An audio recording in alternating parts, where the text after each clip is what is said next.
Önümdeki masada duran bu not yığınına, psikoloji araştırmalarından felsefe metinlerine, kadim öğretilere uzanan bu kaynaklara bakıyorum da Oldukça kabarık bir dosya o. kesinlikle öyle. Ve bütün bu farklı seslerin, asırları ve disiplinleri aşan bu metinlerin ortasında çok garip, neredeyse rahatsız edici bir ortak nokta var. Evet, insanın kendi kurduğu o görünmez dolarlar. Tam olarak bu. Bu derinlemesine incelememizde biraz yavaşlayıp felsefi ve edebi metinlerin rehberliğinde tam da bu gizemin peşine düşeceğiz. Amacımız, insanın kendi ördüğü o sessiz hapishanede nasıl ve neden sıkışıp kaldığını anlamak. Yani işler yolunda gitmeye başladığında neden o tanıdık huzursuzluğu aradığımızı konuşacağız. Evet, neden kendi mutluluğumuzdan bu kadar ürkeriz bunu inceleyeceğiz. Bu karmaşık ağı çözmek için kelimelerin ve zihnimizin çok derinlerine inmemiz gerekiyor. Acelesiz, yavaş yavaş. Ve her şey aslında çok somut, eminim sana da çok tanıdık gelecek bir anla başlıyor. Sıradan bir salı sabahıydı. Dışarıda telaşsız bir gün başlarken o odanın içindeki havanın bir anda asılı kaldığı o an. Ekranda haftalardır belki de aylardır beklenen o tek satırlık e-posta duruyordu. Tebrikler, yeni göreviniz onaylandı. O kadar emeğin, uykusuz gecelerin sonucu. Aylarca yutkunarak geçiştirilen kaygıların, masada soğuyan kahvelerin, ter dökülen tüm o mülakatların sonucuydu bu. Beklenen, hak edilen, uğruna savaşılan o zirve anı. Yani normalde ne olması gerekir o an? İnsanın derin bir nefes alması, sandalyeden sıçrayıp o sevinç çığlığını atması beklenir. Tabii ki, belki de telefonu kapıp en sevdiği insanı araması. Ama o an, o salı sabahı bunların hiçbiri olmadı. Olmadı. Çünkü o e-maili okuduğu saniye göğsüne tuhaf, buz gibi bir ağırlık oturdu. Kalbi genişlemesi gerekirken tam aksine daraldı, sıkıştı. Haberi kutlamak için onu dışarı çağırdığında Dudaklarından dökülen o bahane son derece tanıdıktı. Başım ağrıyor, ben doğrudan eve geçeceğim. ve eve geçilir, ışıklar kapatılır, kutlanması gereken o büyük zafer gecesi yorganın altında sessiz, boğucu bir endişeye dönüşür. O gece yatakta bir o yana bir bu yana dönerken zihnin en dip köşelerinden yükselen ve saniye saniye devleşen o fısıltıya kulak veririz. O fısıltı hiç acıması olmayan, son derece ikna edici ve soğukkanlı bir sestir aslında. Zihnin tam ortasında yankılanır. Der ki, buraya ait değilsin. O koltuk sana göre değil, Evet, yakında yapamadığını, ne kadar yetersiz olduğunu herkes görecek. Keşke o eski, silik ama güvenli pozisyonunda kalsaydın. Her şeyin en iyi gittiği o zirve anının zihnin içinde nasıl kusursuz bir kabusa dönüştürüldüğünü izleriz o loş odada. ama biliyoruz ki bu sadece o salı sabahına, o e-postaya ait izole bir hikaye değil.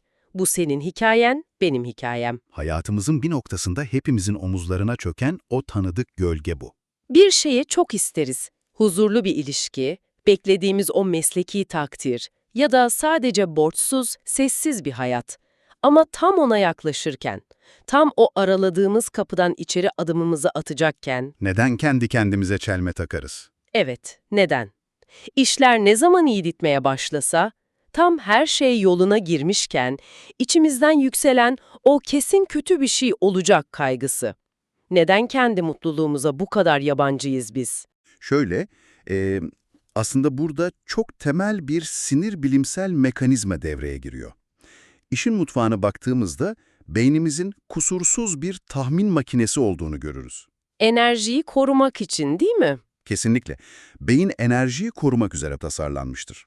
Bu yüzden sürekli olarak geleceği tahmin etmeye, bilinmezlikleri ortadan kaldırmaya çalışır.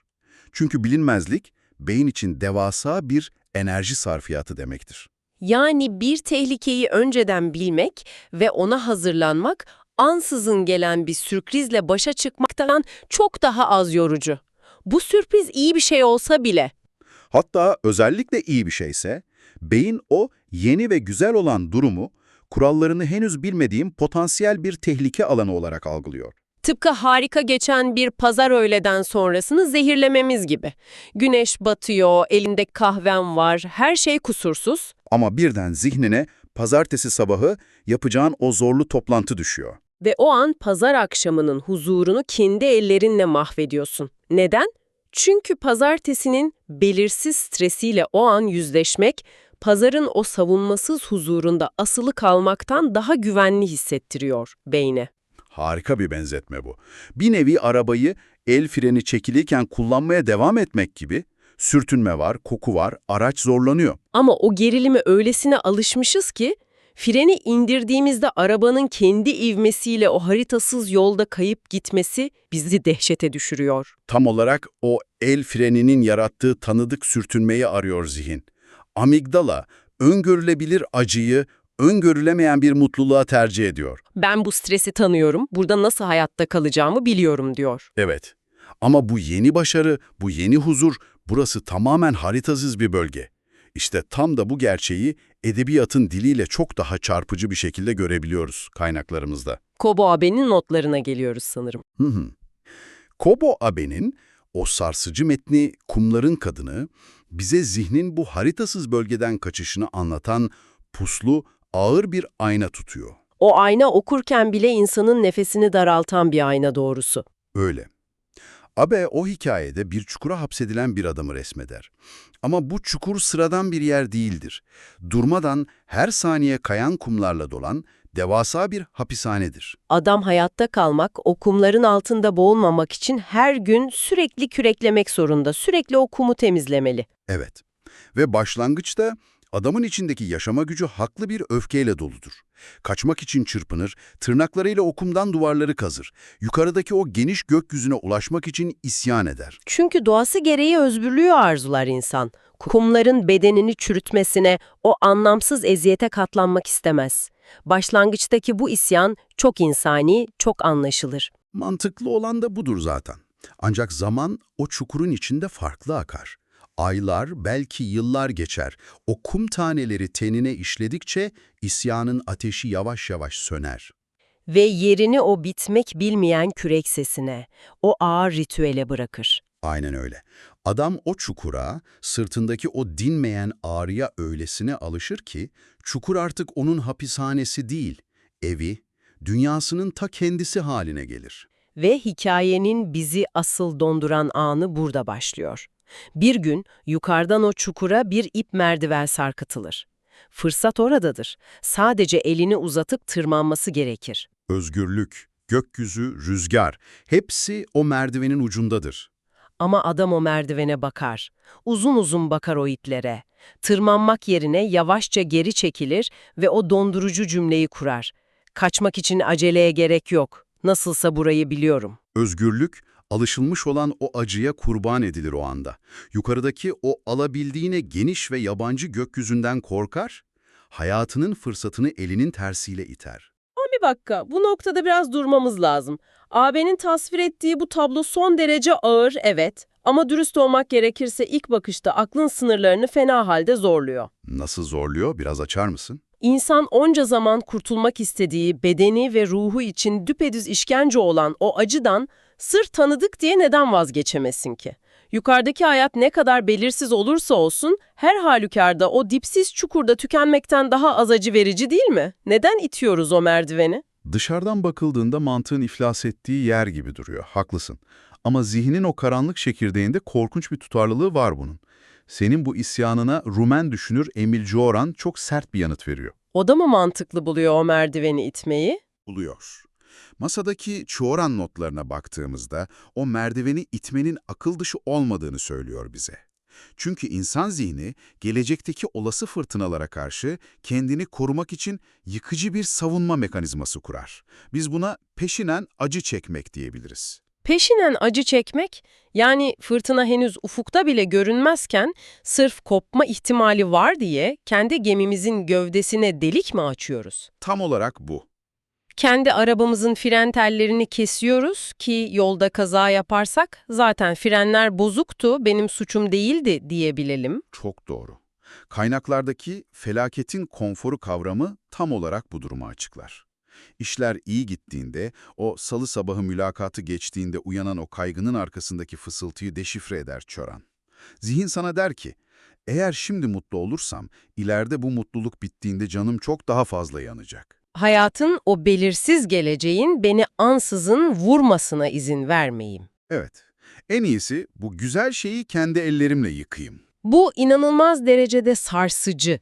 İnsan hayal kırıklığına uğrama ihtimalinin o acaba kaybedecek miyim sorusunun getirdiği kontrol edilemez acıya katlanmaktansa Sınırlarını bildiği, kendi yarattığı o kesin ve net mutsuzluğu seçiyor. belirsiz bir aydınlıktansa tanıdık bir karanlık, güvenli sandığımız, içine saklandığımız o sığınak aslında kendi hapishanemiz oluyor. Çünkü mutsuzluğu kendi ellerine inşa ettiğinde kontrol de sendedir. O başarıyı değersizleştirdiğinde, zaten ben buraya ait değildim diyerek o pozisyonu sabote ettiğinde senaryoyu sen yazmış olursun. Düşüşün acısını kendi şartlarınla belirlersin yani. Kesinlikle. Kendi yarattığın felaket sana devasa bir kontrol illüzyonu verir. Bu, o ip merdivene tırmanıp belirsizliğin tekinsiz boşluğunda süzülmekten daha konforlu gelir. Şimdi sana soruyorum. Sen o anda o e-postaya bakarken ne yapardın? O sessizliğin içindeki ağırlığı hissediyorsun değil mi? Boğaza oturan o yumruğu, evet. Çünkü o an sadece sıradan bir karar anı değildir. İnsanın kendi varoluşuyla, kaçtığı her şeyle yüzleştiği andır. Ve Cioran o acımasız dürüstlüğüyle burada da durmaz. Daha da mı ileri gidiyor? Gider. O merdiveni iterken hissettiğimiz konforu anlatırken ikinci ve çok daha ağır bir darbe indirir zihnimize. Der ki, hiçbir şey ulaşılan bir hedefin getirdiği o iç boşluk kadar hırpalayıcı değildir. Ulaşılan bir hedefin getirdiği iç boşluk mu? Yani bütün bu savunma mekanizmalarının altında yatan şey hedefe varmanın getireceği o tatminsizlik mi? Hedefe varmak asıl felaketin kendisi mi oluyor onun gözünde? Onun perspektifinden evet. Çünkü bizi hayatta tutan, o kumları küreklememizi sağlayan şey hedefin kendisi değil. O yolda olma halidir çoğu zaman. O terfi için aylar boyunca didinmek, o hayaldeki ilişki için kendini paralamak, Bu mücadele bize bir amaç illüzyonu verir. Bize ben buyum deme şansı sunar. ama hedefe ulaştığında, o e-posta ekrana düştüğünde, O illüzyon paramparça olur. Sen artık o terfi için savaşan kişi değilsindir. Peki nesin? Beklediğin o büyük dinginlik yerine karşına çıkan şey devasa bir iç boşluktur. şimdi ne olacak sorusu. Evet. İnsan işte bu kimliksizlikle yüzleşmekten ölesiye korktuğu için daha yolun sonuna varmadan kendini sabote eder. O tanıdık mücadele illüzyonunu uzatmak, bomboş bir gökyüzüne bakmaktan daha anlamlı gelir. Jora'nın bu tespiti gerçekten bıçak gibi keskin, içinde hepimizin hissettiği bir gerçeklik payı var. Ama tam bu noktada ciddi bir itirazım var benim. Dinliyorum. Bu karanlık kesinliği olduğu gibi kabul edersek hayatı felç etmiş olmaz mıyız? O çukurda ölmeyi baştan kabullenmek değil mi bu? Bu tespit kendi içinde son derece tehlikeli bir teslimiyet barındırmıyor mu sence? Neden tehlikeli bir teslimiyet olsun ki? Belki de bu sadece insanın yapısını, varoluşun trajik gerçeğini çıplak haliyle ortaya koymaktır.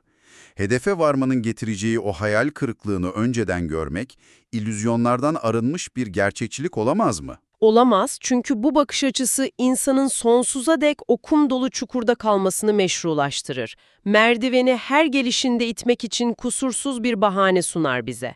Eğer varacağımız her kıyı bir boşluksa neden çabalıyoruz? İşte Cioran da tam bunu soruyor. Neden çabalıyorsun? Ama masadaki notlardan Doğu'nun kadim nehir öğretileri, Giora'nın bu buz gibi karamsarlığının tam karşısına dikiliyor burada. O öğretilere baktığımızda şunu görüyoruz. Hayat bir nehir gibidir. Akıntıya karşı kürek çektin, yoruldun, defalarca su yuttun. Ama tam kıyıya varmışken sırf kıyıda da büyük bir boşluk olabilir diyerek kürekleri bırakıp kendini o karanlık akıntıya geri bırakamazsın. Ama Cioran temelsiz konuşmuyor. O kıyıya çıktığında, şimdi ben bu yeni hayatla ne yapacağım sorusunun altında ezilmeyeceğinin garantisini kim verebilir sana? Merdiveni tırmandığında gökyüzünün altında yapayalnız ve amaçsız kalmayacağını kim bilebilir? Hiç kimse bilemez. Hiçbir garanti yok ortada. Kıyı çok yabancı gelebilir, evet. Belki o yeni pozisyonda tökezleyeceksin. Ama Doğu öğretisi Ciora'nın unuttuğu bir şeyi hatırlatır bize. Kıyı yabancı gelebilir ama yürümeyi öğrenmenin tek yolu oraya ayak basmaktır. Yani boşluğun içine adım atmak. Evet, o boşluğun içinde yeni bir anlam inşa etmenin tek yolu o merdivene tırmanmaktır. Eğer o merdiveni sırf düşmekten korktuğun için itersen, o felaketin konforunda yavaş yavaş çürümeye mahkum edersin kendini. Bu, çukurda kalmayı seçmek için yeterli bir mazeret olmamalı. Yürümeyi öğrenmek, evet. Ama şunu da şefkatle kabul etmeliyiz ki, yürümeyi öğrenmek için önce o güvenli zemini terk etmek gerekir. Ve o kıyının tekinsizliği, en az çukurun içindeki o havasız acı kadar ürkütücüdür insan zihni için. Kesinlikle ürkütücüdür. Burada basit bir doğru ya da sihirli bir reçete yok maalesef. İki tarafı da keskin bir bıçağın üzerindeyiz. Bir yanda bizi boğan o tanıdık çukur, diğer yanda ucu bucağı olmayan, bizi belki de büyük bir boşlukla yüzleştirecek o yabancı kıyı. Zihin sürekli bir sarkaç gibi gidip geliyor ikisi arasında. Ve bu gitgellerin sonunda kendimizi yine başladığımız yerde buluyoruz. Sohbetin en başına, o yatakta bir o yana bir bu yana dönüp duran o adama, o kadına geri dönelim. O loş odadaki yalnızlığa, ekranda parlayan o e-postanın ağırlığına. O gece, o yatağın içinde, o kişi aslında hepimizin hayatındaki o büyük seçimin tam eşiğinde duruyordu. Önünde iki yol vardı. Ya Giora'nın o soğuk felaket konforunda kalacak, ben zaten buraya ait değildim diyerek o e-postayı kendi zihninde değersizleştirecek ve o çukurun içinde tanıdık başarısızlığın gelmesini bekleyecekti. Ya da Kobo Abe'nin hikayesindeki o merdivene, içindeki tüm o titremeye, tüm o acaba yapamaz mıyım çığlıklarına rağmen ilk adımını atacaktı. Yukarıdaki hava ne kadar yabancı olursa olsun, o bilinmez kıyıda düşe kalka yepyeni bir varoluşu öğrenecekti. Bu seçimi yaparken bize aşağıya çeken o görünmez iplerin ne kadar sağlam örüldüğünü fark etmek atılacak en büyük adım aslında. O ipleri yargılamadan, ben neden kendi kendime baltalıyorum diye kendimizi kırpaçlamadan sadece o korkunun nereden geldiğini görebilmek. Peki ya bütün bu konuştuklarımızın ötesinde olaya bambaşka bir açıdan bakarsak ne olur? Nasıl bir açıdan? Ya o e-postayı aldığımızda hissettiğimiz o korku, o sahtekar sendromu dediğimiz şey aslında bir yetersizlik işareti değilse, ya bu nihayet o tanıdık çukurdan dışarı adım attığımızın en somut kanıtıysa, Yani o dehşet bir uyarı levhası değil diyorsun. tam aksine doğru yolda olduğumuzu, tam olarak büyümemiz gereken o haritasız bölgeye ayak bastığımızı gösteren şaşmaz bir pusuladır belki de. Korkuyu bir düşman değil, yeni bir hayatın habercisi olarak okumaya başlarsak, o merdiveni tırmanmak o kadar da imkansız görünmez bence. Bu tüm o fırtınanın ortasında tutulacak çok dönüştürücü bir düşünce gerçekten. Hayatında işlerin tam iyi gittiği, her şeyin yolunda olduğu o anlarda sırf o tanıdık mutsuzluğa, o bildiğin eski çukura geri dönmek için kendi ellerinle bozduğun ne var? O merdivenden yukarı tırmanmaktan seni alıkoyan o eski ses aslında kime ait? Nokta, bir sonraki cümle senin.